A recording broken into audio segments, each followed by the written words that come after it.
बिस्मिल्लाहिर्रहमानिर्रहीम। अस्सलाम वालेकुम बेटे। इस वक्त हम ईरा इंस्टीट्यूट के स्टूडेंट्स वोकेबलरी पढ़ रहे हैं और हम आज शुरू करेंगे 56 वोकेबलरी जो है उससे। और अच्छा जी, वोकेबलरी शेयर हुई है आप लोगों से बेटे सब?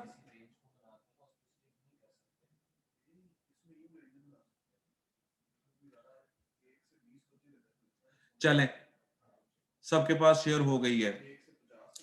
कुछ के पास नहीं हुई तो कोई बात नहीं, नो इशू एट ऑल। आज मैं इसका वीडियो लिंक भेजूंगा ना, चैनल का लिंक, तो आप उस तरह फिर उससे पढ़ लीजिएगा। अब ये जो वर्ड है ये एग्जैजरेशन है।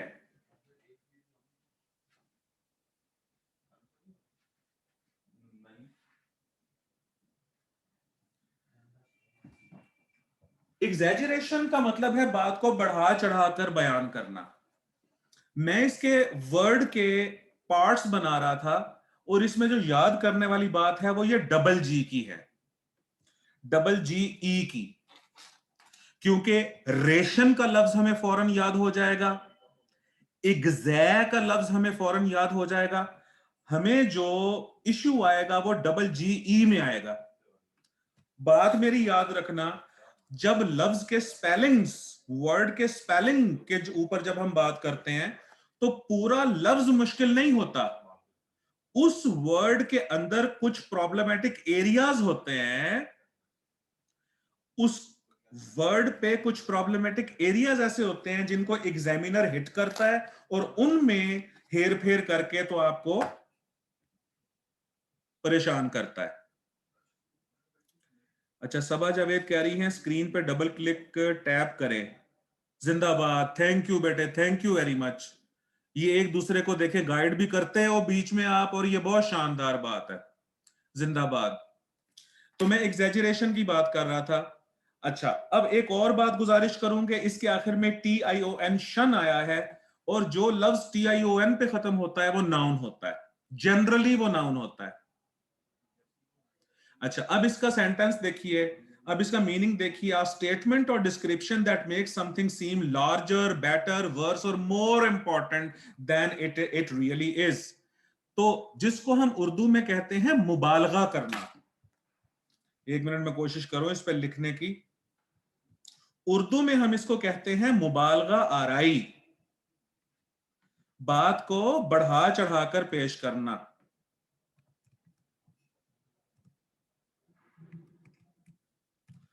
मुबालगा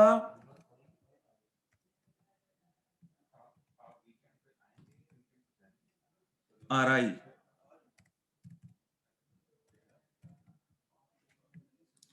तो मुबालगा आराई यानी कि एग्जैजरेशन। और ये शायरी में अक्सर ये चीज मौजूद होती है। और जैसे कि मैं गुजारिश करूं कि एक लड़का कहता है, दूसरे लड़के से बात कर रहा होता है कि तुम्हें क्या पता कि हमारी कितनी जमीनें हैं। हाँ जी, मैं साथ साथ लिख रहा हूं ना। अब इसको देखो बेटे, इसके ऊपर नेगेटिव चार्ज है। स्टोरीज में भी होती हैं, सही कह रहे हो। जैसे एक लड़का कहता है ना कि मेरे दादाजी के पास तो इतनी जमीनें थी, इतनी जमीनें हैं कि सुबह घोड़ा दौड़ना शुरू करता है और रात हो जाती है और घोड़ा दौड़ता जाता है और जमीनें नहीं खत्म होती। तो दूसरा लड़का उसे कहता है कि मेरे दादा के पास इतनी बड़ी सोटी है कि वो सोटी से बादलों को हिलाते हैं और बारिश हो जाती है। तो पहला लड़का कहता है कि यार ये तो झूठ है, तुम्हारे दादाजी इतनी बड़ी छड़ी को रखते कहां पर हैं? तो पहला लड़का कहता है कि भाई आपके दादाजी की जमीनों पे रखते हैं। तो ये सारी मुबालगा आराई की बात है, यानी कि ओवर स्टेटमेंट देना, यानी कि हाइपरबली।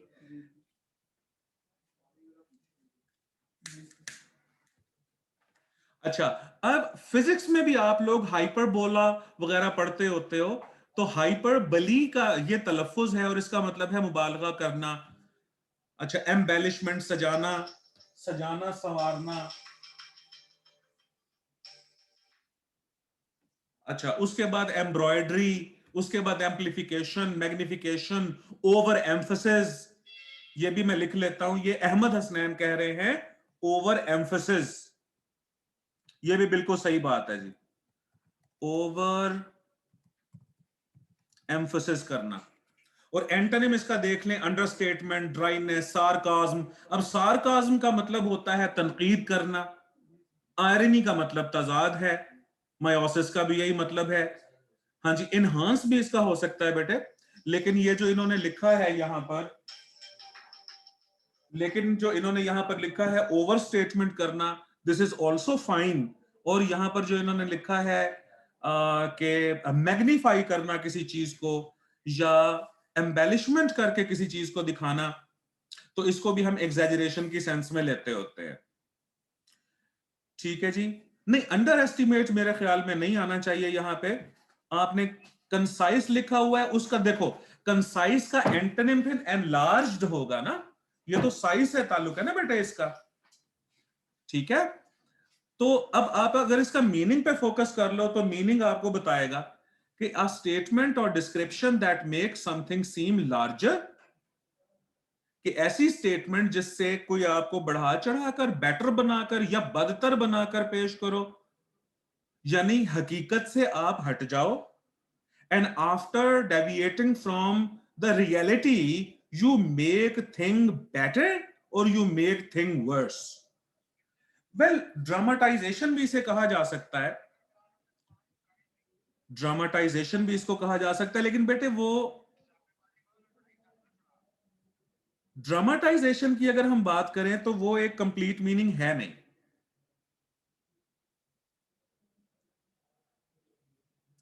एम्ब्रॉयडरी मैंने इसलिए लिखा है कि एम्ब्रॉयडरी के अंदर भी चीजों की खूबसूरती को बढ़ा दिया जाता है। देखिए, ड्रामाटाइजेशन की मैं बात बताऊं, उसकी रिक्वायरमेंट्स और हैं बेटे।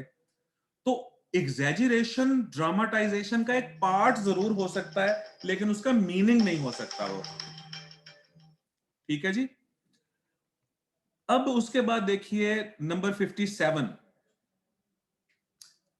बेटे मैंने अपनी वीडियो बंद की हुई है, सिर्फ स्लाइड शेयर की हुई है ना आपसे। आपको वो स्क्रीन तो शेयर हो रही है ना बेटे?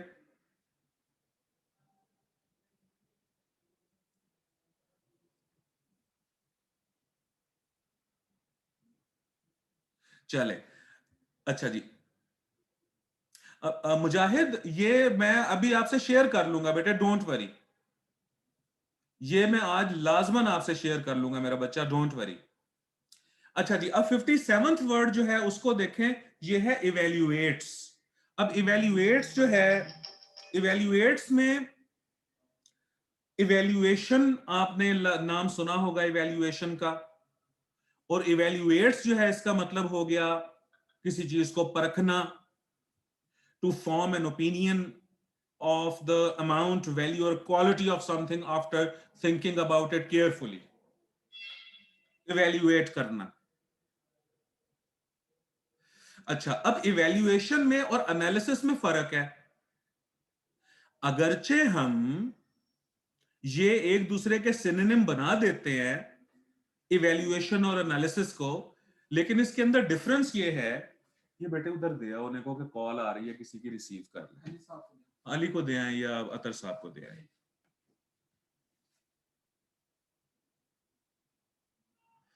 इवेल्युएशन में और एनालिसिस में फर्क ये है कि इवेल्युएशन में आप एक स्टैंडर्ड बनाते हैं और उस स्टैंडर्ड के मुताबिक फिर परखते हैं चीजों को।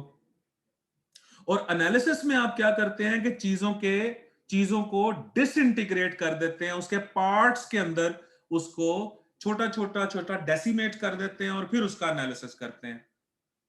अगरचे इवेल्युएशन एनालिसिस बाज औकात सिनोनिम्स के तौर पर लिए जाते हैं, लेकिन इनके अंदर डिफरेंस डिफरेंस भी है। तो इवेल्युएट का मतलब हो गया, हाँ बिल्कुल एक ही चीज है, वो देखिए आगे लिखा हुआ है मैंने। सबसे पहले असेस करना, उसके बाद वे अप करना, उसके बाद किसी की प्राइस जज करना। प्राइस जज करने को मैं एंड में ले जाता हूं। एस्टिमेट लगाना, कैलकुलेट करना, जज करना, अप्रेज करना। और अप्रेज जो है ये यूएचएस का वर्ड है, ये सिनोनिम्स हैं एक दूसरे के। किसी को रेट करना, किसी की वैल्यू सेट करना, किसी की प्राइस सेट करना। अच्छा, अब मोहम्मद, ये पूरा नाम नहीं आ रहा यहां पे, एक मिनट ठहरो जरा।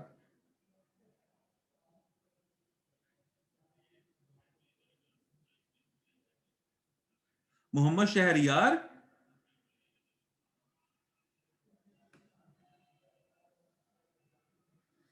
हाँ बिल्कुल, एग्जामिन करना आ सकता है मेरा बच्चा इसके अंदर, बिल्कुल आ सकता है। एग्जामिन, एग्जामिन मैं लिख देता हूं यहां पे। गेज भी आ सकता है, स्क्रूटनाइज भी आ सकता है, ये बहुत अच्छे लफ्ज आप बोल रहे हो।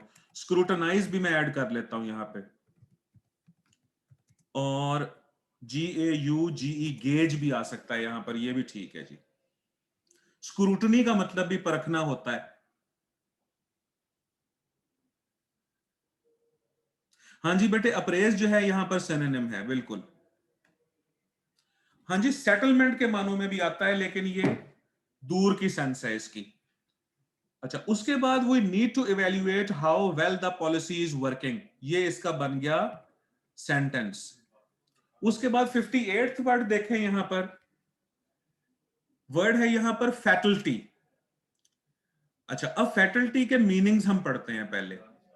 A death that is caused in an accident और अ वॉर और बाय वायलेंस और डिजीज। जनरली हम ये अमवात को कहते हैं, अमवात को।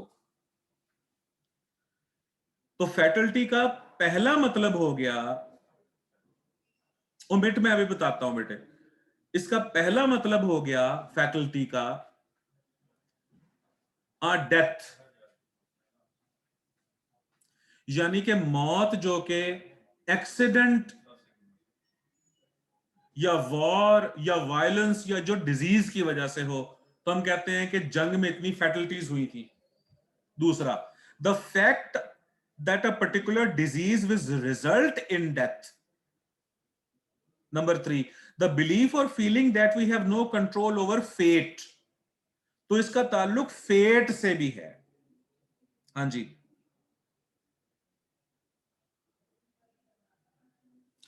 जानलेवा, बिल्कुल ऐसा है। ये अब जानलेवा या मोर्टेलिटी, ये जो आप लोग बता रहे हो, ये बिल्कुल ठीक बता रहे हो। लेकिन अगर आप इस थर्ड डेफिनेशन को पढ़ो, शाहिद,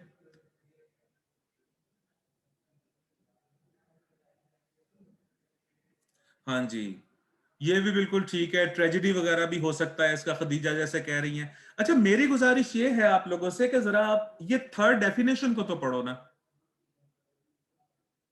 द बिलीफ और feeling that we have no control over fate.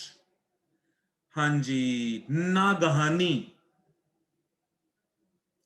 यानी फैटल्टी हम कहते हैं, बिल्कुल जी, कैटास्ट्रॉफी को, केओस को। कैटास्ट्रॉफी में लिख देता हूं यहां पे। तो death, casualty, accident, loss, disease, prey, victim. और फेट और रियलिटी को ले जाओ यहां दूसरे नंबर पे। और आप लोग जो ट्रेजेडी कह रहे हो वो मैं लिख देता हूं। और एक बच्चे ने कैटास्ट्रॉफी कहा है, वो भी मैं यहां पर लिख देता हूं, कैटास्ट्रॉफी। लॉस भी बिल्कुल ठीक है खदीजा, लॉस तो मैंने लिखा हुआ है बेटे। अनवेलकम नहीं बेटे, बहुत दूर दराज का अहमद ये मतलब बनेगा। बिलीफ और फीलिंग भी आयशा, ये बहुत दूर का मतलब बनेगा।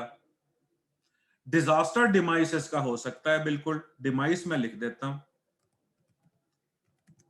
डिमाइस में लिख देता हूं। अच्छा जी, कैटस्ट्रॉफी। अच्छा, इसका स्पेलिंग ठीक कर देता हूं। अब ठीक है स्पेलिंग इसके, देखो। थर्ड शेड में अभी समझाता हूं। डिजास्टर, चलें जी। डिस्पोज्ड भी बेटे दूर का मतलब है इसका। अब इसका सेंटेंस देखो, several people were injured but there were no fatalities, यानी देयर वर नो डेथ्स। तो इसका मतलब है कि जहां आपने डेथ बोलना है तो वहां पर हम फैटल्टी बोल सकते हैं। कैलेमिटी भी ठीक है, कैलेमिटी में भी कोई हर्ज नहीं है बोलने में। अच्छा, अब हम बना देते हैं इसके दो शेड यहां पर। नंबर 1 इसको कर देते हैं और नंबर 2 हम इसको कर देते हैं हम फेट को। अब आप लोग कह रहे हो कि तीसरा मीनिंग बता दे, तो द बिलीफ और feeling that we have no control over fate. अच्छा मुद्दसिर, मेरा बच्चा, वही मैं बता रहा हूं यहां पे। तो यानी ये फीलिंग कि जो होनी है, जो हो रहा है या जो होगा, जो किस्मत है, उसके ऊपर आपका कंट्रोल नहीं है। यानी we humans are helpless in the hands of our fate. तो उसको भी फेट से फैटल्टी कहा गया है। तो ये तीसरा शेड है, अगरचे ये दूर का शेड है। और मेन जो इसका मीनिंग है वो डेथ का ही बनता है। डेथ से रिलेटेड जितनी भी चीजें हैं, जितने भी वर्ड्स हैं, उनका बनता है। डेथ है, कैजुअलिटी है, एक्सीडेंट है, लॉस है, डिसीज है। प्रे और विक्टिम, प्रे और विक्टिम इसलिए लिखा कि जैसे बंदा किसी एक्सीडेंट का शिकार हो जाता है, किसी हादसे का शिकार हो जाता है, तो इस वजह से प्रे और विक्टिम भी मैंने यहां पर लिख दिया। बाकी ट्रेजेडी, कैटास्ट्रॉफी, डिमाइस, ये आप लोगों ने बहुत अच्छे लफ्ज बताए हैं।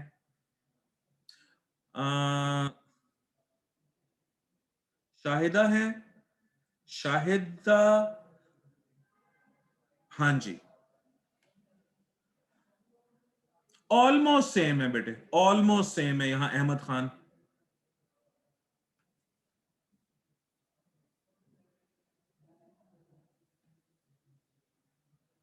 नहीं बेटे, इसके एंटोनिम में इंजरी नहीं आएगा। देखिए फैटल्टी में आप चीज को लूज करते हो, तो इसलिए मैंने इसके एंटोनिम में गेन और विक्ट्री और सेफ्टी और कंट्रोल लिखा हुआ है। अच्छा, उसके बाद 59th वर्ड जो है वो है फ्लिक्ड।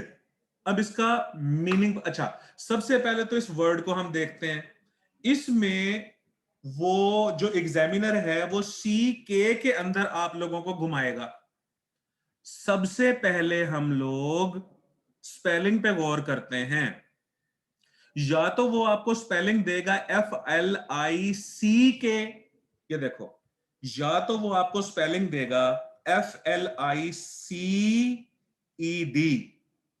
या वो स्पेलिंग देगा FLIKED।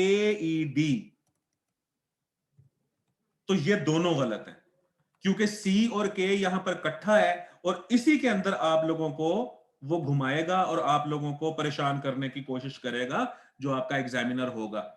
तो ये दोनों ही इनकरेक्ट हैं। ये देखें, बिल्कुल ऐसे है। ये इन्होंने मोहम्मद असद ने भी लिख के भेजा डबल सी करके, तो वो भी ठीक। अच्छा, अब इसका मतलब है to hit something with a sudden quick movement, especially using your finger and thumb together और योर हैंड। ठीक है। अब फ्लिक, अगर आप इसकी तस्वीर देखो, देखो कि जो फर्स्ट फिंगर है और जो अंगूठा है, उससे वो उसको, ये जो यहां पर ग्लास बॉल पड़ी हुई, मार्बल पड़ा हुआ है, मार्बल बॉल जो पड़ी हुई है,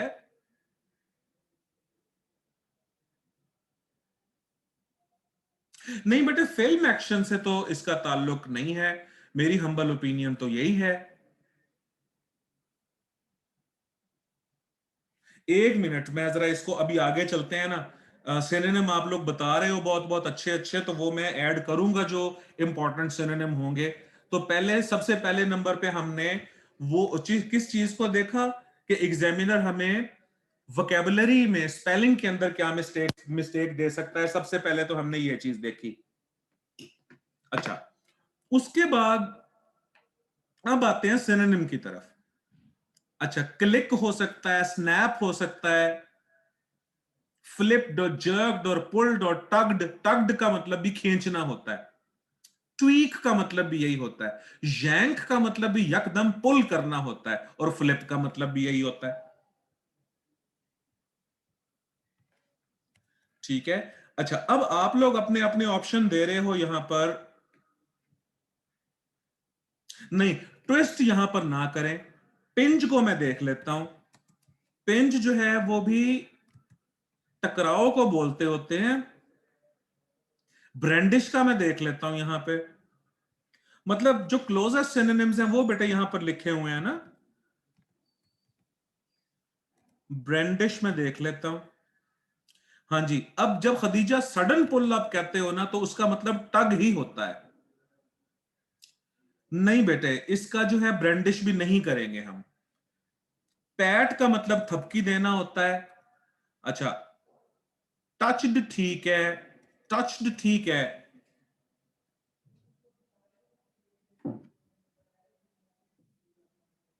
अब दूसरे शेड की तरफ आते हैं। ब्रश्ड और ग्लांस्ड और ग्रेज्ड और स्केम्ड। हाँ बेटे, फ्लिक तो आया हुआ है ना, तो फ्लिकर यूज करने की जरूरत है नहीं यहां पे। अच्छा, ये निम्रा जो कह रही है स्ट्रोक्ड, ये आ सकता है। ये मैं ऐड कर देता हूं यहां पे। टच के अंदर बेटे असल में मूवमेंट का मत देखें आप। When you touch something the that thing does not move, लेकिन when you flick something the object moves. ये फर्क है दोनों में।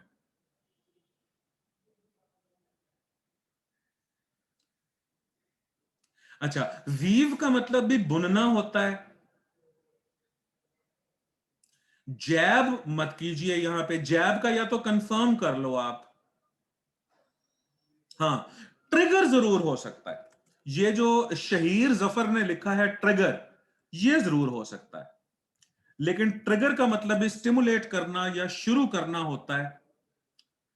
विप जो है that can also be a synonym, but a connotative synonym, not the near synonym.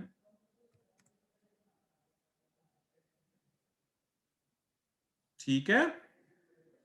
अच्छा, अब यहां पर ब्रश जो मैंने लिखा, ब्रश के अंदर भी ब्रश जब किया जाता है या अपनी नजर डाली जाती है, या ग्रेज जब किया जाता है, जब स्किम किया जाता है, तो उसके अंदर भी एक फ्लिक्ट की सेंस आती है। क्यों? कि ब्रश करते हुए ब्रश बाल को फ्लिक करेगा। ग्लांस जब हम करते हैं तो नजर जो है वो ऑब्जेक्ट को फ्लिक करती है। ग्रेज जब कर रहे होते हैं जानवर तो वो फ्लिक करते हैं अपने घास फूस चारे को। स्किम जब करते हैं तो इसका मतलब भी छू कर गुजरना होता है। अच्छा, सोक के स्पेलिंग किधर बेटे? ये दोबारा मुझे बताएं। ये स्पेलिंग दोबारा बताएं जरा।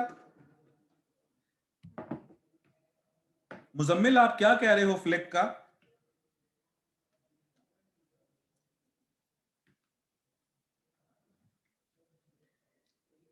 रैम्बल और चीज है बेटे।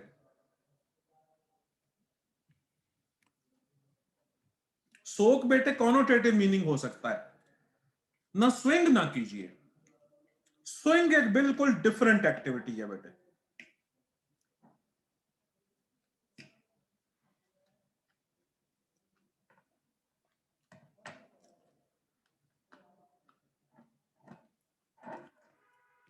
इसको आप लोग देख लीजिएगा। आप इसका मीनिंग पे गौर करो ना जरा। आप देखो, जो आप लोग ऑप्शन दे रहे हो ना, सबसे पहले इसके मीनिंग को देखो। To hit something with a sudden quick movement, किसी चीज को हिट करना सडन मूवमेंट के साथ, और specially using your finger and thumb together और योर हैंड।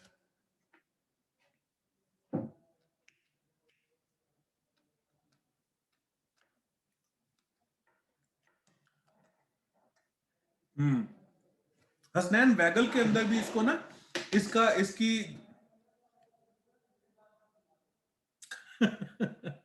ये जो आप लोग वैगल और फ्लैश वगैरह लिख रहे हो ना, इसको भी आप लोग कंफर्म, मेरा बच्चा, आप खुद करना। देख लेना कि इसमें मीनिंग की सेंस आती है। अच्छा जी, उसके बाद जो अगला लफ्ज है वो लफ्ज है फ्लॉलेसली। अब फ्लॉ का मतलब होता है गलती, एरर। फ्लॉ, इसको हम कहते हैं मिस्टेक। और फ्लॉलेसली का मतलब है कि जिसके अंदर मिस्टेक ना हो। बिल्कुल लुकमान अफजल, बिल्कुल ठीक कहा आपने। लेकिन उसका मतलब पावरलेस नहीं होता, उसका मतलब पावरलेस नहीं होता। वो जो फ्लिक किया जाता है उसमें भी बॉल को बैट से हल्का सा छुआ जाता है, but that does not mean that it refers to powerless.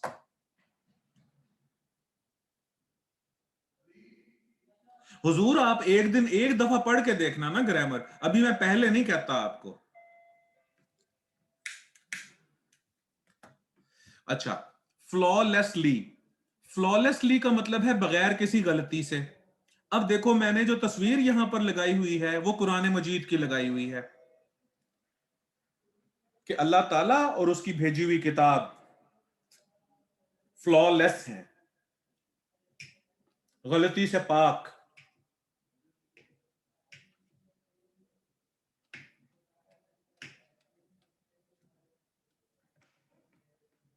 Accurate, indefectible, perfect. नहीं, क्लियरली नहीं, क्लियरली नहीं। प्रिस्टन, प्रिस्टन बहुत अच्छा। प्रिस्टन में एक मिनट देख लूं, क्लियर को कहते हैं ना। अच्छा, एक और भी लफ्ज यहां पर बताया था, ऊपर एक बच्चे ने बोला था, एक मिनट, इनडिफेक्टेबल, जिसके अंदर डिफेक्ट कोई ना हो।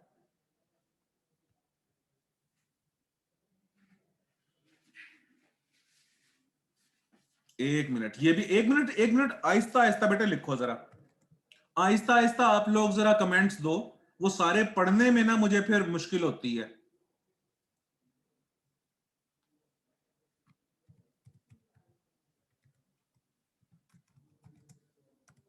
इनडिफेक्टेबल ठीक है,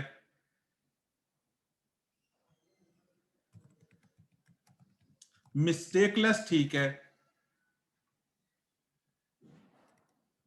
मिस्टेकलेसली ये ठीक है, प्रिस्टन भी ठीक है। अच्छा, अब प्रिस्टन हम कहते हैं साफ शफाफ को, यानी जिसके अंदर कोई दाग धब्बा ना हो, अनस्पॉइल्ड, ओरिजिनल। तो ये भी दूर का मतलब हो सकता है। फ्लॉड हसनैन हम कहते हैं जिसके अंदर गलती हो। नहीं बेटा, सेक्रेड नहीं, सेक्रेड एक और चीज है, वो हम मुकद्दस को कहते हैं सेक्रेड। अनइंजर्ड ठीक है, लुकमान प्रिसाइस नहीं ठीक, सिदरा सीमलेस ठीक है, सीमलेस हो सकता है,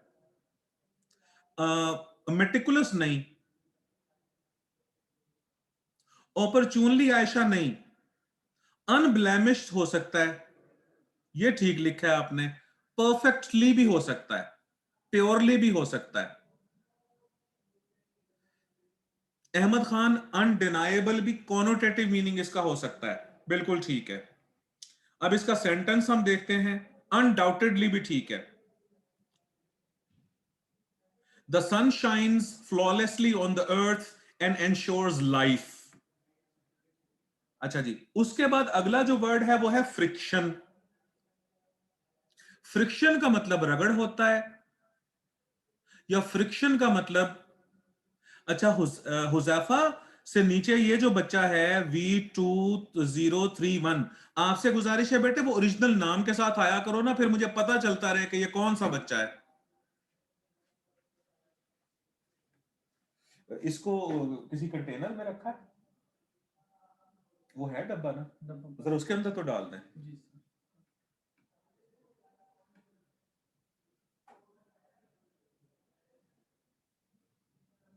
फ्लॉलेसली कशफ समझ नहीं आया।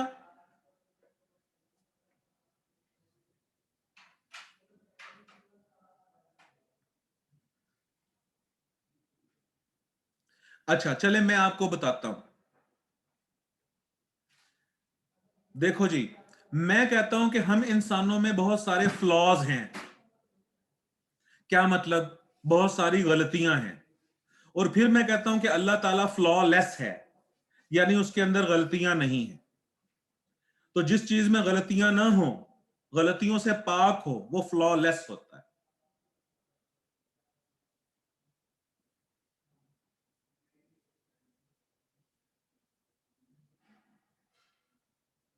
ठीक हो गया कश्यप, थैंक यू बेटे। अब आई बात फ्रिक्शन की। फ्रिक्शन ये लास्ट वर्ड है। फ्रिक्शन हम कहते हैं द एक्शन और वन ऑब्जेक्ट और सरफेस मूविंग अगेंस्ट अनदर, रगड़ को कहते हैं नंबर वन, या डिसएग्रीमेंट को भी कहते हैं, कॉन्फ्लिक्ट को। अब इसके दो मतलब देखो, एक तो हो गया यहां पर रेजिस्टेंस, और दूसरा इसका मतलब हो गया हॉस्टिलिटी या कॉन्फ्लिक्ट। ये देखो, कॉन्फ्लिक्ट को मैं ले जाता हूं पहले, ये देखो। तो फ्रिक्शन के दो मतलब अपने जहन के अंदर रखना। एक तो ये फिजिक्स वाली फ्रिक्शन है जो आप पढ़ते हो, ठीक है, और एक फ्रिक्शन का मतलब ये होता है कि देयर इज अ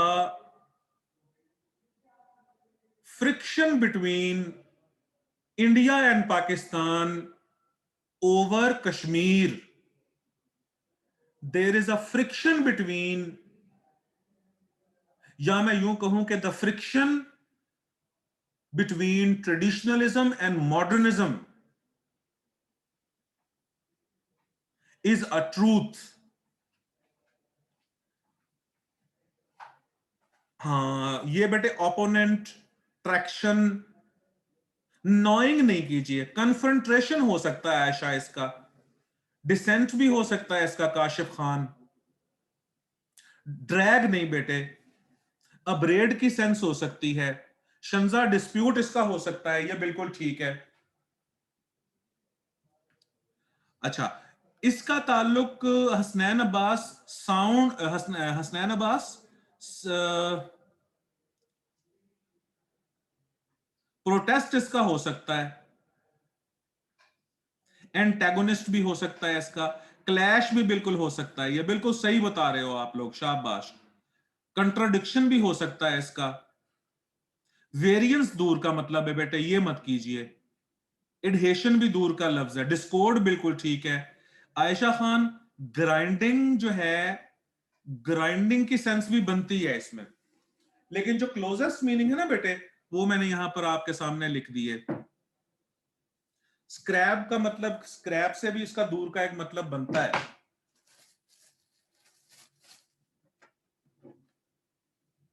एक मिनट होल्ड कीजिएगा।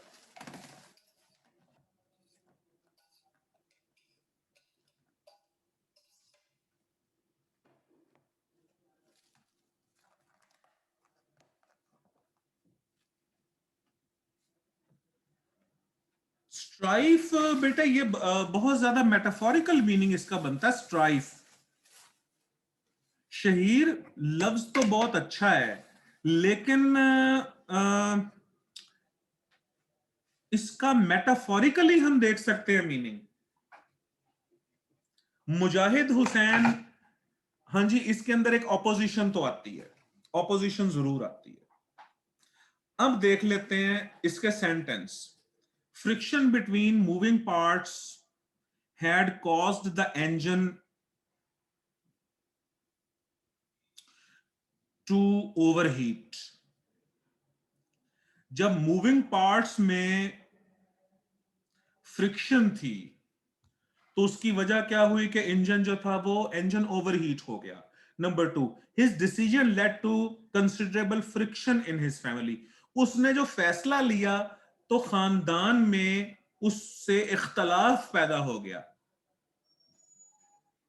हाँ जी, कोहेशन एडहेशन जो है वो इसका हो सकता है मेरा बच्चा, लेकिन कॉनोटेटिव मीनिंग है बेटे। Resistance is a type of friction बेटे, इसलिए मैंने यहां पर लिखा है। देखो, चैफ का मतलब अलग करना होता है गंदुम को, गंदुम के दाने को, और उसके उसकी जो तूड़ी होती है जो, उसको अलग करने को कहते हैं चैफ। असल में चैफ उस तूड़ी को कहा जाता है। अच्छा, उसके बाद डिट्रिशंस आप लोग लिख रहे हो, इसका आप लोग देख लेना, पहले इसका मीनिंग पढ़ के फिर देखना। डिस्टर्बिंग दूर का मतलब है बेटे, ग्रेट का मतलब भी रगड़ना होता है, ये हो सकता है। फैमिली वाले में बात यह है, आप यहां पर फ्रिक्शन हटा के कॉन्फ्लिक्ट लगा के पढ़ो। His decision led to considerable conflict in his family. जब फ्रिक्शन की जगह कॉन्फ्लिक्ट लगाओगे तो आपको इसकी समझ आएगी।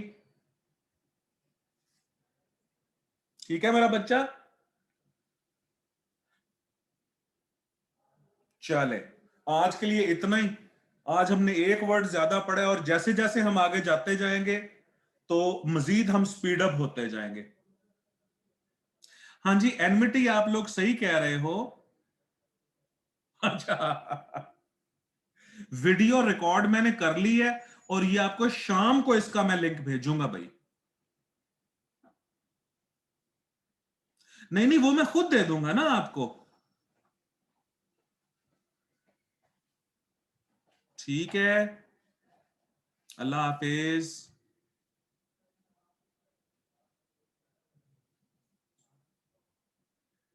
आपकी बातें सुनूंगा, अभी नहीं, अभी नहीं। अल्लाह करे लॉकडाउन इंक्रीज ना हो बेटे, बस दुआ दुआ तो मेरी यही है। सलमान, ग्रैब दूर का मतलब है मेरा बच्चा। अल्लाह हाफिज, अल्लाह हाफिज, अल्लाह हाफिज, अल्लाह हाफिज।